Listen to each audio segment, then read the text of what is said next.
വിശുദ്ധ ലൂക്കായുടെ സുവിശേഷം 1-ാം അധ്യായം 39 മുതലുള്ള തിരുവചനങ്ങളാണ് ഇന്ന് നമ്മൾ വിചിന്തനം ചെയ്യുന്നത്. ആ ദിവസങ്ങളിൽ മറിയം യൂദയായിലെ മലമ്പ്രദേശത്തുള്ള ഒരു പട്ടണത്തിലേക്ക് തിടുക്കത്തിൽ യാത്ര പുറപ്പെട്ടു. അവൾ സക്കറിയായുടെ വീട്ടിൽ പ്രവേശിച്ച് എലിസബത്തിനെ അഭിവാദനം ചെയ്തു.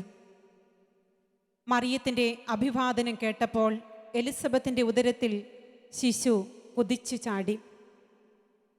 എലിസബത്ത് പരിശുദ്ധാത്മാവ് നിറഞ്ഞവളായി.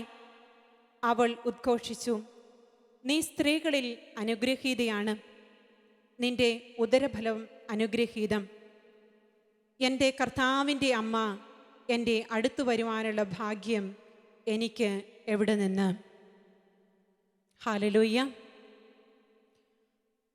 മംഗലവാർത്ത സ്വീകരിച്ച പരിശുദ്ധ അമ്മ യൂദയായിലെ മലമ്പ്രദേശത്തേക്കുള്ള ഒരു പട്ടണത്തിലേക്ക് പോയി എന്നാണ് നമ്മൾ തിരുവചനത്തിൽ വായിച്ചത്. ഇതിന് ഏകദേശം സമാനമായ ഒരു വചനഭാഗമാണ് സാമുവേൽ പ്രവാചകന്റെ 2-ാം പുസ്തകത്തിൽ 6-ാം അധ്യായത്തിൽ നമ്മൾ വായിക്കുന്നത്.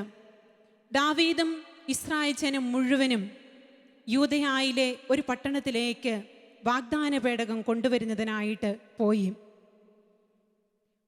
വീണ്ടും ദിനവൃത്താന്തങ്ങളുടെ 1-ാം പുസ്തകത്തിൽ 13-ാം അധ്യായത്തിൽ നമ്മൾ ഇപ്രകാരം വായിക്കുന്നുണ്ട്.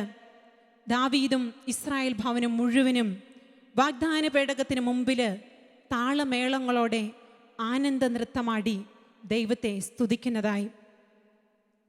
മംഗളവാർത്ത സ്വീകരിച്ച പരിശുദ്ധ അമ്മ സക്കറിയ പ്രവാചകന്റെ വീട്ടിൽ പ്രവേശിച്ച് എലിസബത്തിനെ അഭിവാദനം ചെയ്ത നിമിഷത്തിൽ എലിസബത്തിന്റെ ഉദരത്തിലുണ്ടായിരുന്ന ശിശു കുതിച്ചു ചാടി. പരിശുദ്ധാത്മാവ് നിറഞ്ഞവളായ എലിസബത്ത് ഇപ്രകാരം ഏറ്റുവാങ്ങി പാടി, എൻ്റെ കർത്താവിൻ്റെ അമ്മ എൻ്റെ അടുത്തു വരുവാനുള്ള ഭാഗ്യം എനിക്ക് എവിടെ നിന്ന്? ഇതിന് സമാനമായൊരു വചനമാണ് നമ്മൾ ദിനവൃത്താന്തങ്ങളുടെ 1-ാം പുസ്തകത്തിൽ 13-ാം അധ്യായത്തിൽ വീണ്ടും കാണുന്നത്.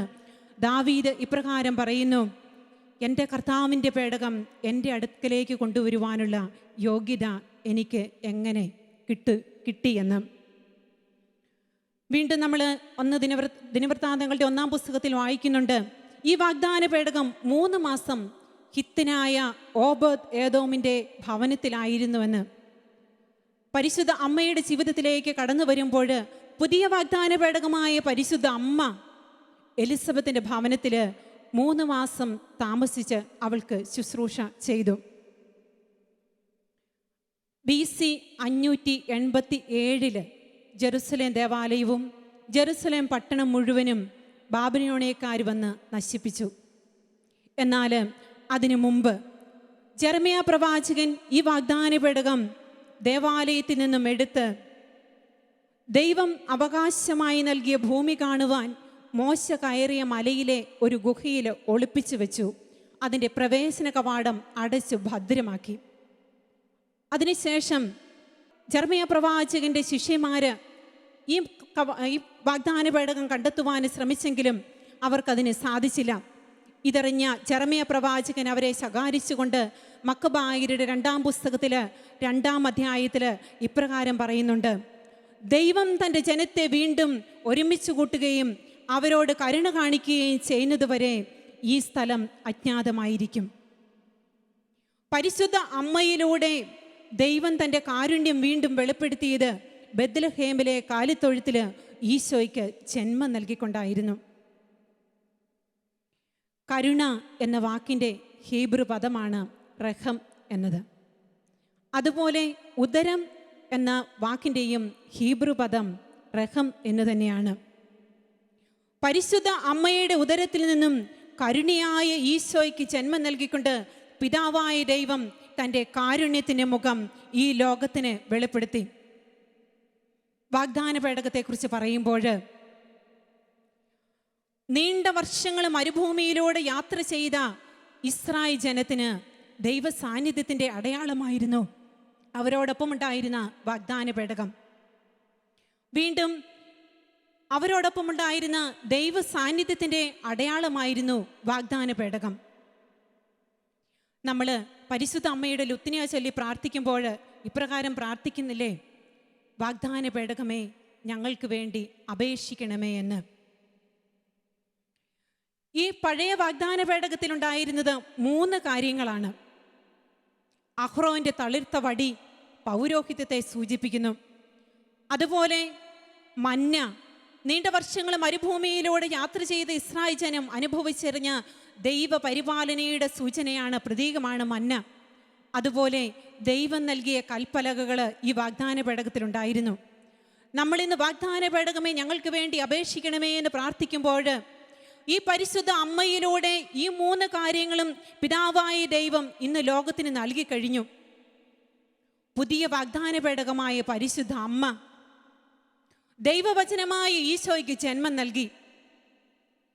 വീണ്ടും പുതിയ വാഗ്ദാന പേടകമായ പരിശുദ്ധ അമ്മ നിത്യജീവന്റെ അപ്പമായ ദിവ്യകാരുണ്യ ഈശോയ്ക്ക് ജന്മം നൽകി. വീണ്ടും പുതിയ വാഗ്ദാന പേടകമായ പരിശുദ്ധ അമ്മ വചനമായ ദൈവത്തിന് ജന്മം നൽകി. പരിശുദ്ധ അമ്മ തൻ്റെ സ്തോത്രഗീതത്തിൽ ഇപ്രകാരം ഏറ്റുപാടുന്നുണ്ട്: അവിടുന്ന് തൻ്റെ ഭക്തരുടെ മേൽ തലമുറകൾ തോറും കരുണ വർഷിക്കുമെന്ന്. അവിടുന്ന് തൻ്റെ ഭക്തരുടെ മേൽ തലമുറകൾ തോറും കരുണ വർഷിക്കും. തലമുറകൾ കാത്തിരുന്ന് കാരുണ്യത്തിൻ്റെ ഉറവിടമാണ്, കാരുണ്യത്തിൻ്റെ പൂർണ്ണതയാണ് തൻ്റെ ഉദരഫലമെന്ന് പരിശുദ്ധ അമ്മ ഏറ്റുചൊല്ലുന്നു. അതുപോലെ തൻ്റെ ഉദരം കാരുണ്യത്തിൻ്റെ സക്രാരിയാണെന്ന് പരിശുദ്ധ അമ്മ ഏറ്റുപാടുന്നു. പരിശുദ്ധ അമ്മയിലൂടെ തലമുറകളിലേക്ക് ഒഴുകിയെത്തുന്ന ഈ ദൈവകാരുണ്യം അതിൻ്റെ പൂർണ്ണതയിൽ ഒരു വിധത്തിലല്ലെങ്കിൽ മറ്റൊരു വിധത്തിൽ നാം ഓരോരുത്തരും നമ്മുടെ ദൈനംദിന ജീവിതത്തിൽ സ്വീകരിച്ചു കൊണ്ടാണ് ഇരിക്കുന്നത്. ദൈവത്തിൻ്റെ കരുണയാണ് നമ്മുടെയൊക്കെ ജീവിതത്തിലെ ഓരോ നിമിഷവും നമ്മളെ പരിപാലിച്ചു കൊണ്ടിരിക്കുന്നത്. ദൈവത്തിൻ്റെ പരിപാലനയെ അനുഭവിച്ചറിഞ്ഞ ഒരു സഹോദരി ഇപ്രകാരം പറഞ്ഞു വയ്ക്കുന്നുണ്ട്: ഏറെ നാളുകൾ കേരളത്തിലെ ഒരു ചെറിയ ഹോസ്പിറ്റലിൽ ജോലി ചെയ്ത് വളരെ സമാധാനപരമായ കുടുംബജീവിതം നയിച്ചുകൊണ്ടിരുന്ന ഈ മകള് ദിവസങ്ങളും വർഷങ്ങളും ഇങ്ങനെ കടന്നുപോയപ്പോൾ കുടുംബം ഒത്തിരിയധികം സാമ്പത്തിക പരാധീനതയിലേക്ക് കടന്നുപോയി. സാമ്പത്തികമായി ബുദ്ധിമുട്ട് അനുഭവിച്ച ഈ മകള് തൻ്റെ ഭർത്താവിൻ്റെ അനുവാദത്തോടുകൂടി വിദേശത്ത് ഒരു ജോലി അന്വേഷിച്ചു. ബാങ്കിൽ നിന്നുമൊക്കെ ഒത്തിരി പണം കടമെടുത്ത് ഏജന്റുമാർക്ക് കൊടുത്ത് ഇവളങ്ങനെ വിദേശത്ത് ഒരു ജോലി ശരിയാക്കി വിദേശ രാജ്യത്തെത്തി ഹോസ്പിറ്റലിൽ ജോലിക്ക് പ്രവേശിച്ചു. എന്നാൽ അവിടെ ഒരു പരീക്ഷ എഴുതി ഇവൾ ജയിക്കണമായിരുന്നു ഈ ഹോസ്പിറ്റലിലെ ജോലിയിൽ തുടർന്ന് പോകണമെങ്കിൽ. ഈ പരീക്ഷ എഴുതുവാൻ 3 പ്രാവശ്യം അവസരം കൊടുക്കും നിയമപരമായിട്ട്. അങ്ങനെ ഇവള് നന്നായി പഠിച്ച് പ്രാർത്ഥിച്ച് പരീക്ഷ എഴുതി. എന്നാൽ പ്രതീക്ഷകൾക്കെല്ലാം വിപരീതമായി അവള് ഈ പരീക്ഷയിൽ പരാജിതയായി. അപ്പോഴിങ്ങനെ പരാജയപ്പെട്ട് കഴിഞ്ഞപ്പോൾ ഇവൾ ഒരു ദിവസം എന്നെ വിളിച്ചിട്ട് വളരെ സങ്കടത്തോടെ പറഞ്ഞു: സിസ്റ്ററെ, എനിക്കെന്ത് ചെയ്യണമെന്ന് അറിഞ്ഞുകൂടാ, ഈ പരീക്ഷയിൽ ഞാനിങ്ങനെ പരാജയപ്പെട്ടു. ഞാൻ അവളോട് പറഞ്ഞു: മകളെ, കർത്താവ് നിന്നോടും നിന്റെ കുടുംബത്തോടും കരുണ കാണിക്കും, യാതൊരു സംശയവും വേണ്ട. പരിശുദ്ധ അമ്മയിലൂടെ ഒഴുകിയെത്തിയ കാരുണ്യം നിന്റെ കുടുംബത്തെ നയിക്കും. അതുകൊണ്ട് ജപമാലയെടുത്ത് നിരന്തരം ജപമാല ചൊല്ലി പ്രാർത്ഥിച്ചു, അമ്മ നിന്നെ സഹായിക്കും, ഈശോയുടെ കരുണ നിന്റെ കുടുംബത്തെ അനുഗ്രഹിക്കും എന്ന് പറഞ്ഞു. ഇങ്ങനെ വിശ്വാസപൂർവ്വം വീണ്ടും വളരെ കഠിനമായിട്ട് പ്രയത്നിച്ച് പരീക്ഷയ്ക്കായിട്ട് ഒരുങ്ങി പ്രാർത്ഥിച്ചൊരുങ്ങി 2ാം പ്രാവശ്യവും പരീക്ഷ അവൾ എഴുതി. ദിവസങ്ങൾ കഴിഞ്ഞപ്പോൾ റിസൾട്ട് വന്നു. ഫലം ആദ്യത്തേതുപോലെ നിരാശാജനകമായിരുന്നു. വീണ്ടും ഈ മകള് പരീക്ഷയിൽ പരാജയപ്പെട്ടു. അന്ന് അവളുടെ ഫോൺ കോൾ വന്നപ്പോൾ വളരെ നിരാശപ്പെട്ട് കരഞ്ഞുകൊണ്ടാണ് ഈ മകൾ സംസാരിക്കുന്നത്: എൻ്റെ സിസ്റ്ററെ, എനിക്ക് എന്ത് ചെയ്യണമെന്ന് അറിയത്തില്ല. ഇനി ഒരു പ്രാവശ്യം കൂടി എനിക്ക് പരീക്ഷ എഴുതുവാൻ അവസരമുള്ളൂ. ഈ പ്രാവശ്യം കൂടി ഞാൻ തോറ്റുപോയാൽ ഞാൻ ഈ ഹോസ്പിറ്റലിൽ നിന്നും വീണ്ടും തിരിച്ച് നാട്ടിലേക്ക് വരേണ്ടി വരും. എനിക്കറിഞ്ഞുകൂടാ എൻ്റെ ജീവിതം, എൻ്റെ കുടുംബത്തിൻ്റെ അവസ്ഥ എന്താകുമെന്ന് എനിക്ക് അറിഞ്ഞുകൂടാ എന്ന് ഇവൾ പറഞ്ഞു. അപ്പോൾ ഞാൻ അവളോട് പറഞ്ഞു: മകളെ, കർത്താവിൻ്റെ കാരുണ്യം നിൻ്റെ കുടുംബത്തോടൊപ്പമുണ്ട്, വിശ്വസിക്ക്. അതുകൊണ്ട് വിശ്വസിച്ച് പ്രാർത്ഥിച്ച് നീ പരീക്ഷയ്ക്ക് ഒരുങ്ങി വീണ്ടും പരീക്ഷ എഴുതുക എന്ന് പറഞ്ഞു. അങ്ങനെ അവൾ 3ാം പ്രാവശ്യം പരീക്ഷ അറ്റൻഡ് ചെയ്തു. എന്നാൽ 3ാം പ്രാവശ്യവും ഇവൾ പരീക്ഷയിൽ തോറ്റുപോയി. പക്ഷേ കർത്താവിൻ്റെ കാരുണ്യം ഈ മകളുടെ വ്യക്തി ജീവിതത്തിലേക്ക് ഒഴുകിയെത്തിയത് ആശുപത്രി അധികൃതരിലൂടെയായിരുന്നു. അവളോട് കരുണ തോന്നി ഒരു പ്രാവശ്യം കൂടി പരീക്ഷ എഴുതുവാനുള്ള അനുവാദം കൊടുത്തു. അപ്പോൾ ഈ പ്രാവശ്യം ഇവളെന്നെ വിളിച്ചിട്ട് പറഞ്ഞു, സിസ്റ്ററെ, എനിക്കിനി എന്ത് ചെയ്യണമെന്ന് അറിഞ്ഞുകൂടാ. എൻ്റെ ശരീരത്തിനും മനസ്സിനും ഒരു ശക്തിയില്ല. എൻ്റെ ഹൃദയം നിറയെ നിരാശയാണ്. എനിക്കൊന്നും പഠിക്കുവാനോ ഹോസ്പിറ്റലിൽ ജോലിക്ക് പോകുവാനോ ഒന്നും സാധിക്കുന്നില്ല. ഞാൻ വളരെ തളർന്ന ഒരവസ്ഥയിലാണ്. അപ്പോൾ ഈ മകളോട് ഞാൻ പറഞ്ഞു, നീ വിഷമിക്കണ്ട, കർത്താവ് അത്ഭുതം ചെയ്യുന്നവനാണ്, കർത്താവ് കരുണയുള്ളവനാണ്, നിന്റെ ജീവിതത്തിൽ അത്ഭുതം ചെയ്യും. അതുകൊണ്ട് നിനക്ക് പറ്റുന്നത് പോലെയൊക്കെ നീ പഠിക്കുക, ബാക്കി സമയം മുഴുവൻ ജപമാല ചൊല്ലി പ്രാർത്ഥിക്കുക. പരിശുദ്ധ അമ്മയിലൂടെ നിന്റെ കുടുംബത്തിലേക്കും നിന്റെ വ്യക്തി ജീവിതത്തിലേക്കും കർത്താവിൻ്റെ കരുണ ഒഴുകിയെത്തട്ടെ എന്ന്. ഇവള് 4-ാം പ്രാവശ്യവും പരീക്ഷ എഴുതി. അത്ഭുതമെന്ന് പറയട്ടെ, 4ാമത്തെ പരീക്ഷയിൽ ഇവള് ഡിസ്റ്റിങ്ഷനോടുകൂടി പരീക്ഷ പാസ്സായി. ഇന്ന് വളരെയധികം സന്തോഷത്തോടെ ആ ഹോസ്പിറ്റലിൽ ജോലി ചെയ്യുന്നു. Hallelujah, hallelujah. കരുണാർദ്രമാകുന്ന അങ്ങയുടെ ക്രിസ്തീയ ജീവിതത്തിൻ്റെ ആദ്യരൂപവും ആദർശരൂപവും പരിശുദ്ധ അമ്മയാണെന്ന് നമുക്ക് പറയുവാനായിട്ട് സാധിക്കും. പരിശുദ്ധ അമ്മയ്ക്കറിയാം നമ്മുടെ വ്യക്തി ജീവിതത്തിലെ ഓരോ ബലഹീനതകളും ഓരോ പോരായ്മകളും. നമ്മളെയൊക്കെ സ്വന്തം കുഞ്ഞിനെ എന്നതുപോലെ അമ്മ നോക്കിയിരിക്കുന്നവളാണ്. കാനായിലെ കല്യാണ വീട്ടിലേക്കൊന്ന് കടന്നു ചെന്നേ. കല്യാണ വീട്ടിലുള്ള എല്ലാവരുടെയും ഹൃദയം ആഘോഷ തിമിർപ്പിലായിരുന്നു. മറ്റു പലരുടെയും കണ്ണുകൾ അവരുടെ ഭക്ഷണമേശയിലായിരുന്നു. എങ്കിലും അമ്മയുടെ ഹൃദയം, അമ്മയുടെ കരുണാർദ്രമായ ഹൃദയം ആതിഥേയൻ്റെ അസ്വസ്ഥതകളിലായിരുന്നു. ആതിഥേയൻ്റെ അസ്വസ്ഥതകൾ ഹൃദയത്തിൽ ഏറ്റുവാങ്ങി പരിശുദ്ധ അമ്മ തൻ്റെ തിരുപുത്രൻ്റെ അരികിലേക്ക് കടന്നു ചെല്ലുകയാണ്. അവൻ്റെ കാതുകളിൽ ഓതി, അവർക്ക് വീഞ്ഞില്ല. പരിശുദ്ധ അമ്മയിലൂടെ ദൈവത്തിൻ്റെ കരുണ ആ കുടുംബാംഗങ്ങൾ അനുഭവിച്ചറിഞ്ഞു. അവരുടെ അപമാനം നീക്കപ്പെട്ടു. ദൈവത്തിൻ്റെ കരുണ, ദൈവത്തിൻ്റെ സ്നേഹം, ദൈവത്തിൻ്റെ വാത്സല്യം ഇതെല്ലാം അവർ അനുഭവിച്ചറിഞ്ഞു. ഈശോയിൽ, പരിശുദ്ധ അമ്മയിൽ നിറഞ്ഞു നിന്നിരുന്ന ഈ കരുണയുടെ പൂർണ്ണ രൂപമാണ് നമ്മൾ ഈശോയിൽ കാണുന്നത്. ഈശോയുടെ ജീവിതത്തിലേക്ക് നമ്മൾ കടന്നു ചെല്ലുമ്പോൾ ആദ്യാവസാനം പരിശോധിച്ചു കഴിഞ്ഞാൽ നമുക്ക് കാണുവാൻ സാധിക്കും, ഈശോ ചെയ്ത എല്ലാ കാര്യങ്ങളുടെയും എല്ലാ അത്ഭുതങ്ങളുടെയും അടിസ്ഥാനം കരുണയായിരുന്നു. വിരഹവേദനയിൽ വിലപിച്ചിരുന്നവരോടുള്ള കരുണ മരിച്ചവരെ ഉയർപ്പിക്കുന്ന അത്ഭുതമായി. നായിനയിലെ വിധവയുടെ അരികിലേക്ക് ഈശോ കടന്നു ചെന്നിട്ട് അവളോട് പറഞ്ഞു, കരയേണ്ട. ആദ്യം അവളെ ഈശോ ആശ്വസിപ്പിക്കുക ചെയ്യുന്നത്. അവളുടെ കണ്ണുനീരൊപ്പിക്കൊണ്ട് അവളുടെ മകന് ഈശോ വീണ്ടും ജീവൻ നൽകി അനുഗ്രഹിച്ചു. വീണ്ടും ലാസറിൻ്റെ ഭവനത്തിലേക്ക് ഈശോ കടന്നു ചെല്ലുന്നുണ്ട്. മർത്തായും മറിയവും ഈശോയെ ഒത്തിരിയധികം സ്നേഹിച്ചിരുന്നു. അവരുടെ വേദനയിൽ ഈശോ പങ്കുചേരുന്നു. അവരുടെ കണ്ണുനീരിൽ ഈശോ പങ്കുചേരുന്നു. അവരുടെ ഹൃദയത്തിൻ്റെ മുറിവുകളും വേദനകളും ഹൃദയത്തിലേറ്റുവാങ്ങി ഈശോ കണ്ണുനീരൊഴുക്കുന്ന രംഗം നമ്മൾ കാണുന്നുണ്ട്. അവരോടുള്ള അനുകമ്പ, അവരോടുള്ള കരുണ ലാസറിനെ ഉയർപ്പിക്കുന്ന അത്ഭുതമായിട്ട് മാറി.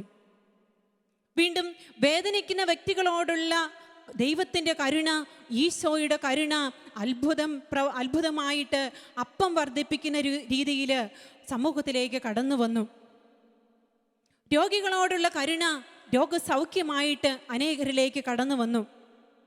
38 വർഷക്കാലം ബെത്സൈദ കുളക്കരയിൽ തളർവാദം പിടിപെട്ട് കിടന്ന ആ രോഗിയെ ആരും ശ്രദ്ധിച്ചില്ല, ആരും അവനെ പരിഗണിച്ചില്ല. സഹായത്തിൻ്റെ ഒരു ഹസ്തം നീട്ടുവാൻ ആരും തയ്യാറായില്ല. എന്നാൽ ഈശോ അവിടേക്ക് കടന്നു ചെന്നപ്പോൾ ആദ്യം ഈശോ അവൻ്റെ അരികിലേക്ക് ചെന്നു. അവന് ഈശോ സൗഖ്യം പകർന്നു കൊടുത്തു. ഈശോയുടെ ഹൃദയത്തിൽ നിന്നും ഒഴുകിയ കരുണ അവൻ്റെ കൈകാലുകൾക്ക് ബലം നൽകി. അവന് സൗഖ്യം പ്രാപിച്ചു. അവിടെ എഴുന്നേറ്റ് നിന്നു ദൈവത്തെ മഹത്വപ്പെടുത്തി. സമൂഹത്തിന്റെ മുഖ്യധാരയിൽ നിന്നും അകറ്റപ്പെട്ടവരായിരുന്നു കുഷ്ഠരോഗികളും രക്തസ്രാവക്കാരി സ്ത്രീയും. എന്നാൽ ഈശോയുടെ അരികിലേക്ക് കടന്നു വന്നപ്പോഴും അവരും ഈശോയുടെ സൗഖ്യം ഏറ്റുവാങ്ങിയില്ലേ? മുഖ്യധാരയിൽ നിന്നും അകറ്റപ്പെട്ട അവരോരോരുത്തരും ഈശോയുടെ കരുണയുടെ ഫലമായി കരുണ അനുഭവിച്ച് സമൂഹത്തിലെ മുഖ്യധാരയിലേക്ക് കർത്താവ് കൈപിടിച്ചുയർത്തി. കൂനിയായ സ്ത്രീ 18 വർഷമായിട്ട് അവൾക്കൊന്ന് നിവർന്നു നോക്കുവാൻ സാധിക്കുകയില്ലായിരുന്നു. മറ്റുള്ളവരുടെ മുഖമൊന്ന് കാണുവാൻ അവൾക്ക് സാധിക്കുകയില്ലായിരുന്നു. എങ്കിൽ കർത്താവിൻ്റെ കരുണ അവളെയും തേടിയെത്തി. അവളോട് തോന്നിയ കരുണ അവൾക്ക് രോഗസൗഖ്യമായി ഭവിച്ചു. ആടിയിലെന്ന വള്ളത്തിൽ നിന്ന് മരണം മുന്നിൽ കണ്ടുകൊണ്ട് ശിഷ്യന്മാർ അലറി വിളിച്ചപ്പോൾ കർത്താവിന് അവരോട് തോന്നിയ കരുണ കാറ്റിനെയും കടലിനെയും ശാന്തമാക്കുന്ന അത്ഭുതമായി മാറി. ഇങ്ങനെ ഈശോയുടെ ജീവിതത്തിലേക്ക് നമ്മൾ കടന്നു ചെല്ലുമ്പോൾ നമുക്ക് കാണുവാൻ സാധിക്കും, ഈശോ ചെയ്ത എല്ലാ പ്രവൃത്തിയും കാരുണ്യത്തിൻ്റെ ഒരു പ്രകടനമായിരുന്നു. ഈശോയുടെ മുഖം ദൈവത്തിൻ്റെ കാരുണ്യത്തിൻ്റെ മുഖമാണെങ്കിൽ ദൈവാത്മാവിൻ്റെ വാസസ്ഥലങ്ങളായ ഓരോ ക്രിസ്തു ശിഷ്യൻ്റെയും മുഖം കാരുണ്യത്തിൻ്റെ മുഖമാകണം. വിശുദ്ധ മർക്കോസിന്റെ സുവിശേഷം 10-ാം അധ്യായത്തിൽ ബർത്തിമയേസിനെ കർത്താവ് സുഖപ്പെടുത്തുന്നത് നമ്മൾ വായിക്കുന്നുണ്ട്. ജെറുസലേമിലേക്കുള്ള സുപ്രധാനമായ യാത്രയിൽ ഈശോ നടന്നു പോകുമ്പോൾ ബർത്തിമയേസിൻ്റെ നിലവിളി കർത്താവിനെ അവിടെ നിർത്തി. ഈശോ ശിഷ്യന്മാരോട് പറഞ്ഞു, അവനെ എൻ്റെ അടുക്കൽ കൊണ്ടുവരിക. ഈ ശിഷ്യന്മാർ ബർത്തിമയേസിൻ്റെ അരികിൽ ചെന്നിട്ട് പറഞ്ഞ 2 വാക്കുകൾ വളരെ പ്രാധാന്യമർഹിക്കുന്നതാണ്. ധൈര്യമായിരിക്കുവിൻ, എഴുന്നേൽക്കുവിൻ. പ്രിയമുള്ളവരെ, ക്രിസ്തു ശിഷ്യരായ നമ്മൾ ഓരോരുത്തരും നമ്മുടെ വ്യക്തി ജീവിതത്തിലും നമ്മുടെ കുടുംബ ജീവിതത്തിലും നമ്മുടെ സമൂഹ ജീവിതത്തിലുമൊക്കെ അനുനിമിഷവും നമ്മൾ പ്രഘോഷിക്കേണ്ട 2 വാക്കുകളാണിത്. നമ്മുടെ ജീവിത പങ്കാളിയോട്, നമ്മുടെ മക്കളോട്, നമ്മുടെ അയൽക്കാരോട് നമ്മൾ പ്രഘോഷിക്കണം, ധൈര്യമായിരിക്കുക, എഴുന്നേറ്റ് നിൽക്കുക. എമ്മാവുസിലേക്ക് 2 ശിഷ്യന്മാർ ദിശ തെറ്റി യാത്ര ചെയ്തു. ഈശോ അവരെ ശകാരിക്കാതെ, അവരെ കുറ്റം വിധിക്കാതെ, അവരുടെ യാത്രയ്ക്ക് തടസ്സം നിൽക്കാതെ ഈശോ അവരോടൊപ്പം നടന്നു നീങ്ങി.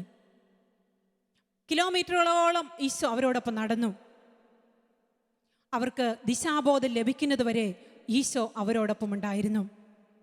പ്രിയപ്പെട്ട മകനെ, മകളെ, ഇന്ന് നമ്മളിവിടെ ആയിരിക്കുമ്പോൾ, ഈ തിരുവചനം ശ്രവിക്കുമ്പോൾ നമ്മുടെ കുടുംബത്തിലുള്ള നമ്മുടെ ജീവിത പങ്കാളിയോടൊപ്പം, നമ്മുടെ കുഞ്ഞുങ്ങളോടൊപ്പം നമ്മൾ സഞ്ചരിക്കുവാൻ, കിലോമീറ്ററുകളോളം സഞ്ചരിക്കുവാനായിട്ട് വിളിക്കപ്പെട്ടവരാണ്.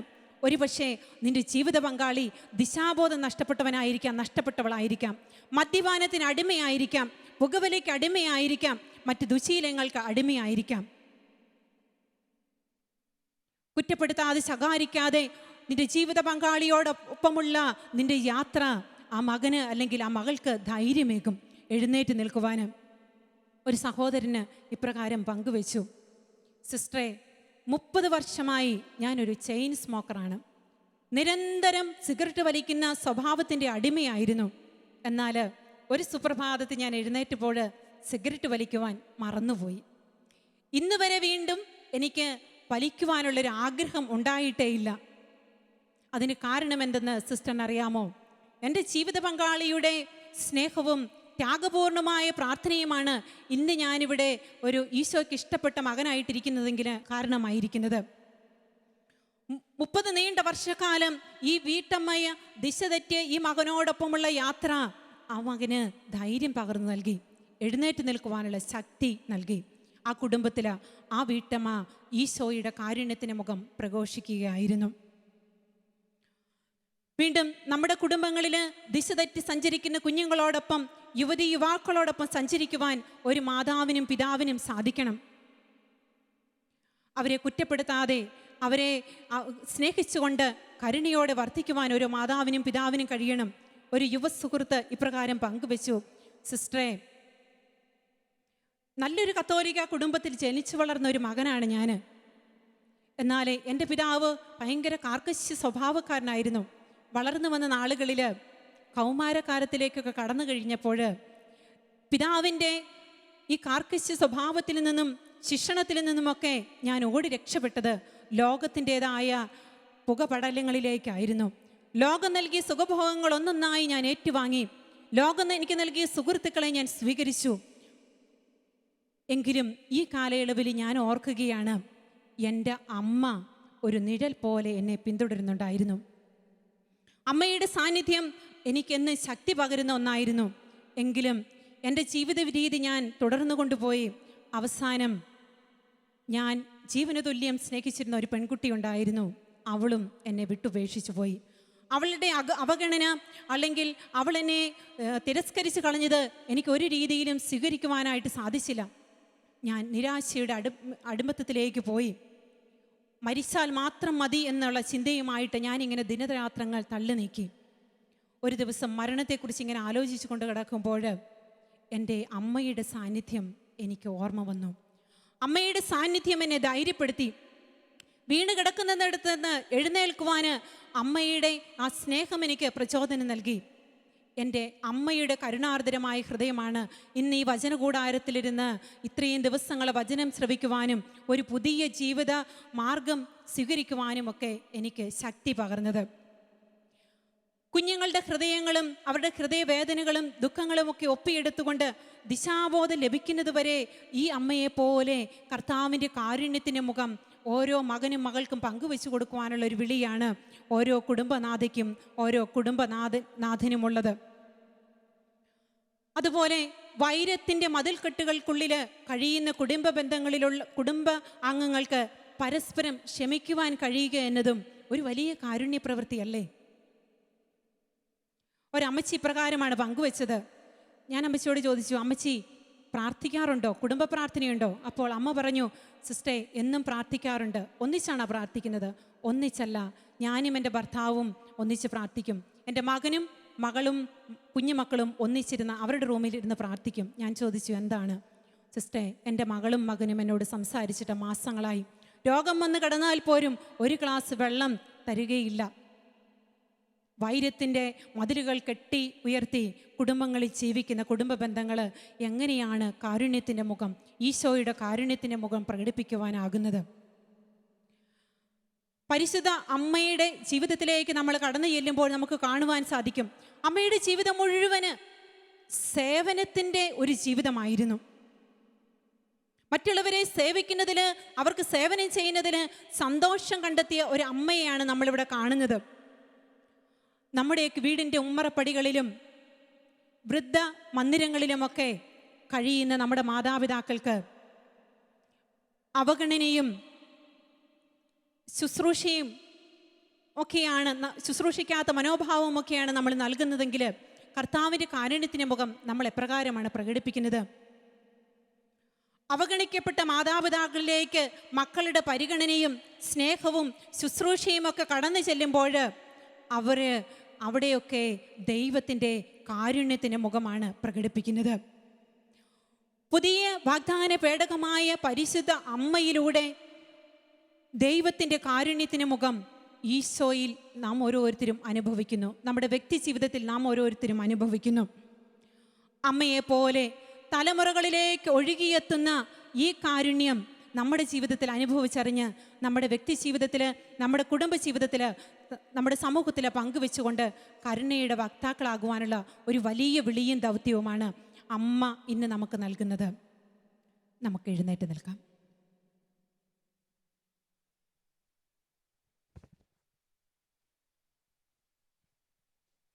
ഒരു നിമിഷം കണ്ണുകൾ അടയ്ക്കാം, കരങ്ങൾ കൂപ്പിയും നമ്മുടെ സ്വർഗീയ അപ്പച്ചൻ്റെ കാരുണ്യം നിറഞ്ഞു നിൽക്കുന്ന ഹൃദയത്തിലേക്ക് നമ്മുടെ വ്യക്തി ജീവിതങ്ങളെ ഒന്ന് ചേർത്ത് വയ്ക്കാം. കർത്താവായ ഈശോയെ, അങ്ങയുടെ വലിയ കരുണയുടെ പ്രതിഫലനമാണ് ഞങ്ങളുടെ കൊച്ചു ജീവിതങ്ങളെന്ന ഈ നിമിഷങ്ങളിൽ ഞങ്ങൾ ഏറ്റുപറയുന്നു. അങ്ങ് ഞങ്ങളിലേക്ക് ഒഴുക്കുന്ന കരുണയ അനുനിമിഷവും അനുഭവിക്കുന്ന മക്കളാണ് ഞങ്ങൾ. ഈശോയെ, ഈ കാരുണ്യം അനുഭവിക്കുമ്പോൾ അങ്ങയോട് നന്ദി നിറഞ്ഞ മക്കളായി തീരുവാൻ അനുഗ്രഹം ഞങ്ങൾക്ക് നൽകണമേ. ഞങ്ങൾ അനുഭവിച്ചറിഞ്ഞ ഈ കാരുണ്യം ഞങ്ങളുടെ മക്കളിലേക്കും കുടുംബജീവിതത്തിലുള്ള മറ്റ് വ്യക്തികളിലേക്കുമൊക്കെ പങ്കുവെച്ചു കൊടുക്കുവാൻ ഞങ്ങൾക്ക് കൃപ നൽകണമേ. കാരുണ്യത്തിൻ്റെ വക്താക്കളാകുവാൻ, ക്ഷമയുടെ വക്താക്കളാകുവാൻ, സ്നേഹത്തിൻ്റെ വക്താക്കളാകുവാൻ ഞങ്ങൾക്ക് അങ്ങ് കൃപയും അനുഗ്രഹവും നൽകണമേ. പരിശുദ്ധ അമ്മയിലൂടെ ഒഴുകിയെത്തിയ ദൈവത്തിൻ്റെ കാരുണ്യമായ ഈശോയെ, അങ്ങയുടെ കരുണ നിറഞ്ഞ ഹൃദയത്തിലേക്ക് ഞങ്ങളുടെ ജീവിതങ്ങളെ നിമിഷങ്ങൾ ചേർത്ത് വയ്ക്കുന്നു.